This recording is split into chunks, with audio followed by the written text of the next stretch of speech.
杭州临平的徐先生是一位非常有文艺范儿的青年。去年4月15号，他花1999元买了一台50升的小米智能除湿机。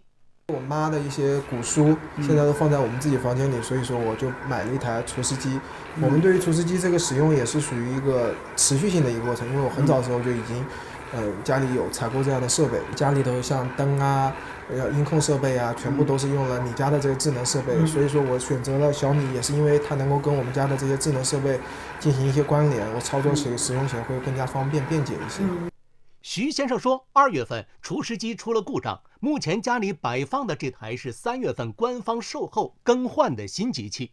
第一台故障是因为数显故障以及异响没有维修好，他们给我更换了一个新机子。3月11号、10号左右收到的，然后反正我是静置24小时，然后给它拆机使用。在正常情况下，它应该是属于一个低频的，就跟空调一样的这种类似的声音。但是我这台机子收到货以后，发现了出现的声音是，就类似于我个人判断可能是某根轴或者这样子它偏置了，这样子出现了这种打边的这种异响声。采访时，徐先生开启的机器，一阵响声之后，机器没有正常工作。现在是不能用，就 CA 是代表它不是很准确啊，就是说下水系统整个有问题。那刚刚它不是还能流水出来吗？所以我不懂啊，这些都是他们的人，就是跟我解释的，我也只是把就是他们表述给我的。就现在我们是听不到你之前说还有故障的那个低频的那个声音，只有视频里头有。今天是3月12号，早上刚刚拆开来的，听一下这声音。徐先生说，3月份他再次报修过，小米售后也上门做了检查确认，说要再次换机器。我比较费解的事情，因为我认为换机器可能会需要一些时间，所以我也给足了小米这边的一个反馈时间。令我最诧异的事情，小米的客服说他登记的这个售后的记录显示，工程师说这台机子是无异响。那这都没有关系，有误会有登记错误，我觉得也是可以理解的，所以我就保持耐心跟他们继续沟通，直到了5月9号。他们的工程师又上门，噪音确实，如果听你那个视频，确实有点问题。我就实话实说呀。刚刚小米的客服跟我反馈了你们沟通的结果，说你没有跟他说噪音的问题啊100%说了呀。但是在他们后台登记的时候，却变成了异响是没有的，无故障的。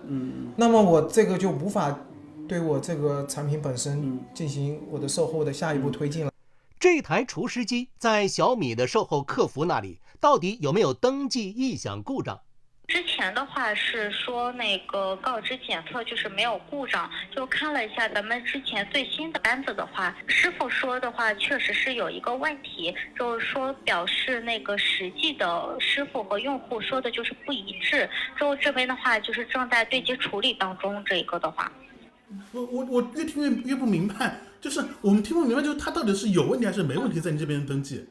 现在就是说，师傅说确实是这个产品确实是有问题，我这边的话呢，就是再次帮您催促一下吧。我对于小米客服本身以及对于小米品牌还是有信心的，我相信他们能够把这件事情处理好，按照他们3月份的通话，包括我跟他们客服的通话，有录音，我希望他们按照他们的所说的去兑现自己的承诺。